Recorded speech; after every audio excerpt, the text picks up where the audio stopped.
My name's Allison Parsons. I'm from Stellarton, Nova Scotia. It's a small town. I've lived here all my life, except for when I went to university at St. FX, and I moved to Antigonish, and then I came back home. So I love my small town. I have two children, so I like the fact that they're near their elementary school. I know the families. Yeah, so I'm married. We just got married about 4 years ago, which is a little bit later on um, in life, but I'm a pretty lucky person, that's for sure. Well, I'm mainly an adult educator, I would say. I started off as a tutor, just sort of part-time at the local NSCC. We have that right in Stellarton. It's the Pictou campus. Um, so I started doing that, and then I moved on to teaching adults in the GED program in our local community learning organization. And I really enjoy working with adult learners. They're highly motivated, they want to be there. Um, they put so much effort into their studies because a lot of them say they're doing it for their children and their families. So I really like working with them. And then most recently, I guess, I've moved into workplace training. So, um, working alongside my colleagues and doing training, like professional development training. And most of that has been in the area of mental health. I do have a passion for mental health. Um, and so for me, it was in 2011, I was diagnosed with bipolar disorder. And that came after quite a few years of postpartum depression, maybe trying to ignore some of the symptoms because I was embarrassed and also ashamed, which is common among people who with mental health issues because of the stigma. We all know that word very well. We're embarrassed. We think that we can't handle things like other people, and you constantly have that question, why can't I handle this? Everybody else seems to be able to do this. Why can't I? But then it got to a point where I was working and my work circumstances weren't helping the situation because I was in an environment where there was a lot of issues with harassment, bullying. The workload for me was just over the top, and that basically sent me into a crisis mode.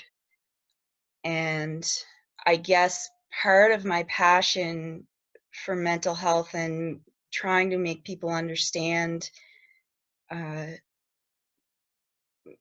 how does this affect people with mental health issues is that when I went off work on sick leave, my employer basically told me to sign this letter of resignation. They were sending me a letter of resignation, and I remember standing in my kitchen on the phone saying, I'm not quitting. I'm on sick leave. I am coming back in a few weeks. Um, and basically, they cut me off my email. They cut me off my benefits. Um, and so looking back on it and what I've tried to get out of that situation is that discrimination happens, and it happens, can happen to anyone. But that actually has moved me on to, using that challenging, awful situation to um, educate other employers and coworkers about mental illness and mental health. I think conversation is the key word there. You can't deal with an issue if you're not talking about it and getting it out in the open. So, discrimination at work or in your community, if you're not able to talk about it or form some kind of communication, then you're not dealing with those issues, and the stigma continues, and it never gets addressed. So, communication, I think, is the one of the most important things we can do is talk about mental health and also mental illness, because mental health and mental illness are not the same. And that's something that people are sometimes confused with, because you hear the statistic, 1 in 4 Canadians have a mental illness at some point during their lifetime, but 5 in 5 Canadians have mental health. And mental health is something that we all have that can be affected at any point in time in our lives. I was at a training session and the facilitator said 5 in 5 Canadians have mental health. And that really stuck with me, because sometimes we think, oh, it happens to someone else. That will never happen to me. But there's always going to be factors in our life that affect our day-to-day experience of our emotional health, our moods, um, and that exists along a continuum. And so communication and education are key to helping um, get rid of that stigma. Mental health, like I just said, 5 and 5, we all have mental health, and that has to do with our emotions, our mood, our ability to cope, our ability to support other people and also be supported. Mental illness is different. Mental illness affects your ability to live your life, and your day-to-day work, education, and it may or may not be, um, diagnosed, may or may not be diagnosed. It may be something that you live with and you don't even realize that you have bipolar disorder. But a lot of the time when people are diagnosed with their illness, it's like a relief, because it's, oh, now I know why I've been feeling like this. There's a reason why I've been feeling like this. And then when you're diagnosed, you can access counseling, medication, support that you may otherwise not have been able to access. When I was diagnosed with bipolar disorder, I had already been working in, social sciences, and had I guess, a background knowledge of issues surrounding stigma and disability. And so for me, it was still a shock, and I still had to deal with it, but it wasn't something entirely foreign to me. Um, and so I was able to use my diagnosis, um, I think, to help other people. And that's where the story that I've shared with you, Two Polar Bears, really came from, because I recognized that my children needed an answer to sort of, why do you have to take medicine, is what they would call it. I say medication or pills every day. You get up in the morning, you have to take your pills. Before bed, you have to take your pills. What's wrong with you? Because I can't see that there's something wrong. And so I wrote the story as a way to explain why this young mother has to take her medication.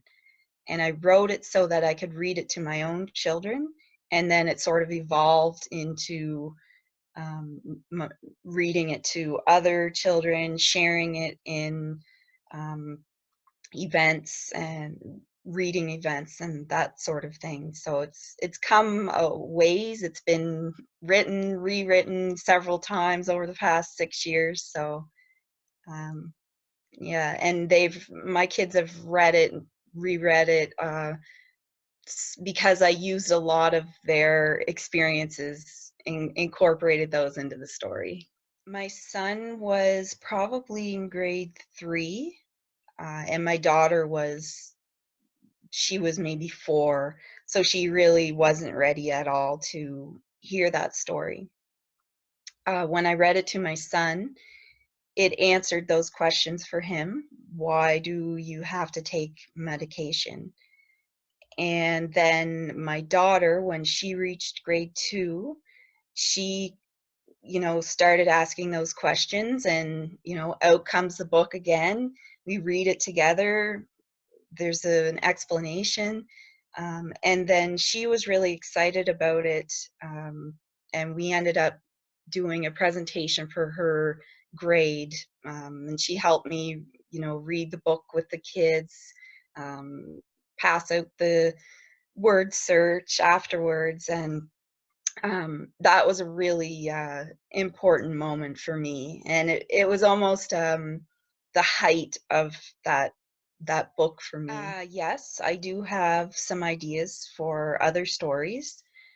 One that I'm working on right now is more geared towards younger, even maybe even grade 1, um, maybe even grade primary, about a young girl whose mother has seasonal affective disorder, which is basically during the winter months, especially if you have that disorder, you will become sometimes severely depressed. And so this young girl, she helps her mother plant tulip bulbs in the fall. Um, and her mother explains, these these tulip bulbs, when they come up in the springtime, I'm going to look forward to my rainbow garden. And so throughout the winter, when she's experiencing that severe depression, her daughter keeps telling her, Mom, the flowers are going to come up. We're going to enjoy the garden. So it's something that they're looking forward to together. When we did the presentation with the grade 2 class and grade 5, I think it was, the students were so much more uh, able to ask questions about it because they didn't have any prior, um, hang-ups with talking about mental illness, as compared to adults who, that fear has been ingrained for so long that they're afraid that they might say something wrong, or they may not use the right language, or they may be outed as having a mental illness. So it was really neat where I'm more used to working with adults. When I went into that younger age group, I actually wasn't even prepared to. Uh, I was surprised by their enthusiasm and their ability to ask questions. So it was very refreshing. That if anybody is wanting to reach out, if they feel like they need some support dealing with some mental health issues, I would certainly be able to, have a discussion about some possible resources they might be able to find. And I think sometimes just being able to have someone that you can talk to can definitely help you get through some moments of uncertainty and to also promote recovery. So feel free to email. So my email is parsons_Allison@outlook.com, and that's PARSONS_ALLISON @outlook.com.